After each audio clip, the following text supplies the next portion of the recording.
sesuatu yang tenang dan senang, ya kan? Biasanya kalau sudah ada petunjuk, pedoman yang komprehensif, gampang kan? Mau ujian, ada petunjuknya, ada pedomannya, ada kisi-kisinya, tuh kan? Kemudian bahkan yang paling menarik, ini ada contoh soalnya, ini ada jawabannya, tuh kan? Contohnya, bukan nyontek ya, tapi ini contohnya secara materi. Ini gambarnya materinya begini, kan karakteristiknya begitu. Ini materi, setelah jelas materinya, contoh soalnya, ini jawabannya. Jadi kita terlatih dengan semua.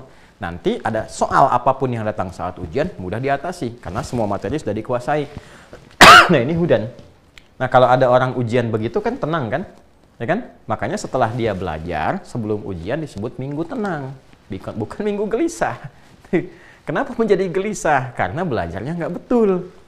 Nah, ya kita perhatikan tuh generasi-generasi kekinian tuh. Salah menempatkan, waktunya belajar, main. Waktunya tenang sebelum belajar supaya jaga fisik, jaga kesehatan, jaga pikiran, sibuk.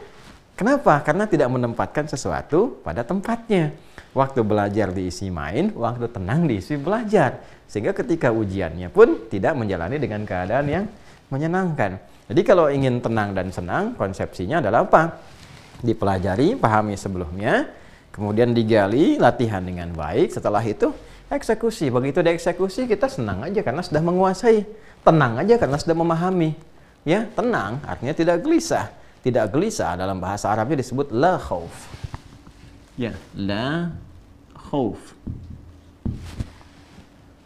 Kemudian senang, bahasanya berarti lawannya tidak sedih kan? Ya, la yahzan. Kemudian kalau jama' disebut la yahzanun, kan? La yahzanun. Nah, ini. Baik ya. Nah, saya ingin gambarkan satu uslub, ya, gaya bahasa nih.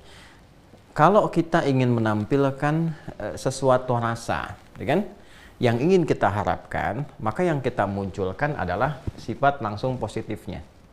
Ya, tenang, misalnya kan, senang. Tapi kalau kita ingin menunjukkan kemampuan untuk mengatasi lawannya, ya kan, yang menafikan itu, sehingga di benak kita tuh tergambar nggak akan mungkin ada itu, nggak akan mungkin ada itu. Maka munculkan lawannya.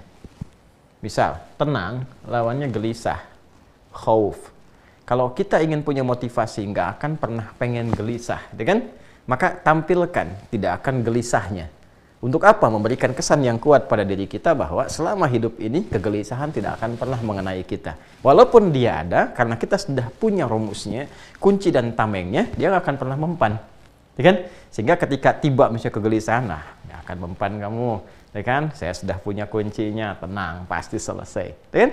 Maka ditampilkanlah gambaran lawannya, khaufnya ditampilkan. Ini rahasianya, kenapa dalam Al-Quran tidak ditampilkan tenangnya, tidak ditampilkan senangnya, tapi ditampilkan kata-kata la khaufunnya dan walahum yahzanun. La khaufun alaihim. Untuk memberikan kesan bahwa kegelisahan, khawatir itu memang ada. Tapi bagi orang-orang yang mengetahui pedoman berkehidupan, yang telah tahu solusinya, tahu perannya, maka kegelisahan sebesar apapun tidak akan pernah menjatuhkan mentalnya. Ya, itu poinnya. Ya, ketakutan sebesar apapun tidak akan pernah mengurangi optimismenya untuk menjalankan tugas-tugas kehidupan. Itu poinnya. Jadi seakan Allah ingin memberikan kesan bahwa ini tuh penting sekali.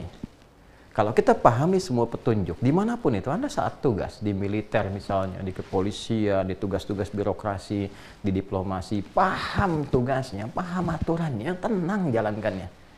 Itu poinnya. Nah, dan saat sudah paham itu, ya optimis, nggak ada kata pesimis, jauhi kegelisahan. Kemudian jalani dengan tenang, dengan senang. Ya, senangi, cintai pekerjaan itu. Kalau sudah cinta, dedikasinya tinggi, ya kan? Maka yang ditampilkan di sini semua tantangan, udah nggak ada kesedihan, nggak ada kekhawatiran, karena saya sudah paham semua isinya. Ini poinnya. Jelas ya? Nah, teruskan ayatnya. Fa imma ya'tiyannakum minni huda. Ini poinnya. Maka dalam menjalani kehidupan itu, hei anak cucu Adam, kata Ibnu Abbas radhiyallahu taala anhuma, ini penekanannya ke anak cucu Adam nih. Ya kan? Tatkala diturunkan dan berganti generasi kehidupan, ganti lagi menjalani hidup bersamaan dengan turunnya Adam alaihissalam, Hawa alaihissalam, dan berganti generasi baru sampai hidup selesai.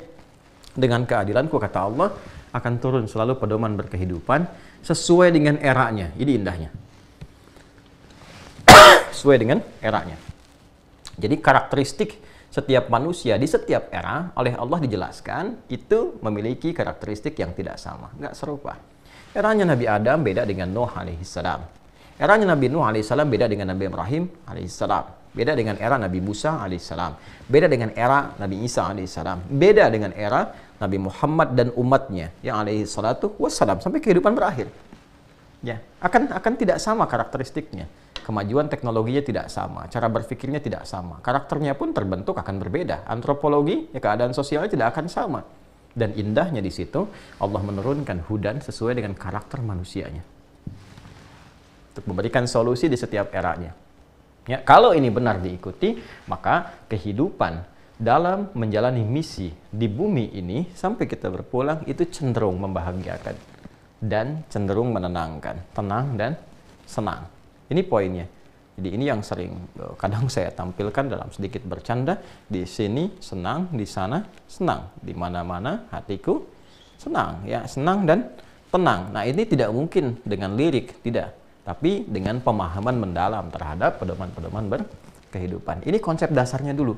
Nah, di sini kalau kita memahami konsep dasar semacam ini, kita akan begitu menyadari betapa besar Rahman dan Rahimnya Allah Subhanahu wa Ta'ala kepada kita semua. Jadi Allah itu sayang, saking sayangnya, hei anak cucu Adam, aku tidak berikan tugas engkau di bumi itu kecuali tugas kamu itu dengan ketenangan dan kesenangan. Jadi Allah nggak pengen kita gelisah. Ya, itu akhirnya nanti kita akan sadar kenapa ada amar ma'ruf, kenapa sholat tuh ya, kenapa diminta sholat. Dasarnya ke sini supaya kamu tenang. Ya, ala bidzikrillahi tatma'innul qulub. Yakinkan pada dirimu kalau zikirmu kepada Allah itu benar, hatimu tenang. Kan? Quran surah ke-13 kan ayat 28. Nah, di antara pembuktian dari zikir itu atau implementasi amalan zikir itu bentuknya salat. Quran surah 20 Taha ayat ke-14. Wa aqimis sholata lidzikri. Tunaikan salat supaya kamu berzikir kepadaku. Kenapa berzikir ya Allah? Ala bidzikrillahi tatma'innul qulub. Yakinkan pada dirimu kalau zikirmu kepada Allah benar, hatimu tenang. Karena itulah banyak sekali persoalan kehidupan yang membuat seringkali kita gelisah itu tenang ketika di bawah salat. Baru wudhu aja udah tenang kok. Ya, masuk masjid udah tenang, kita hampar sajadah sudah tenang, takbir sudah tenang, sujud apa lagi? Ya, jadi ketika diperintahkan dengan satu ibadah, amar ma'ruf misalnya, sesungguhnya menjaga ketenangan kita. Tuh, jadi kalau dasar ini sudah paham, nyaman kita. Makanya dipanggil sholat tuh nggak menggerutu, hayya 'alal sholah, nggak ada gerutu. Karena kita tahu ketika dipanggil sholat, pasti falah, hayya 'alal falah. Apa itu falah? Tenang dan senang. Sama ketika dilarang pun begitu. Kenapa nggak boleh mencuri? Kenapa haram tuh? Haram tuh kan dari kata hormah. Ya, hormat itu seakar dengan hormat, menjaga kehormatan. Ya, supaya kehormatan kamu tidak jatuh. Sebab kalau jatuh, kamu tidak tenang. Orang mencuri itu kan gelisah. Apa dikira orang korupsi tenang? Tidak, gelisah. Ya, apa dikira sang pencela itu tenang? Tidak, dia gelisah. Makanya ketika gelisah dia mencela. Ya kan? Ya, orang merampok itu gelisah. Orang membunuh itu gelisah, nggak tenang. Ya, apa dikira orang korupsi dapat banyak itu bahagia? Tidak, dia tetap gelisah. Ya, bahkan keadaannya sebetulnya tidak senang. Ya, karena tidak senang itu dia mencoba menutupi, menata, begini, begitu. Nggak tenang dan nggak senang hidupnya, nggak nyaman. Maka dilarang. Nah, hukum haram ini untuk menjaga kehormatan. Ya, kewajiban untuk memaksa kita supaya hidupnya nyaman dan tenang. Kalau bukan karena kasih sayang Allah, Rahman dan Rahimnya, mustahil diwajibkan, mustahil dilarang. Kalau Allah tidak peduli dengan kita, dibiarkannya terserah kamu. Nah, itu bahaya. Tapi karena Allah pun sudah mendeklarasikan, saya Rahman dan Rahim. Ya kan? Bahkan nama saya pun lekat dengan Rahman dan Rahim. Bismillahirrahmanirrahim. Maka ini muncul. Itu gambarannya. Nah, ini dasar yang pertama dulu. Jadi, penting kita pahami bahwa satu, keberhidupan kita di muka bumi ini bukan kehidupan yang hampa.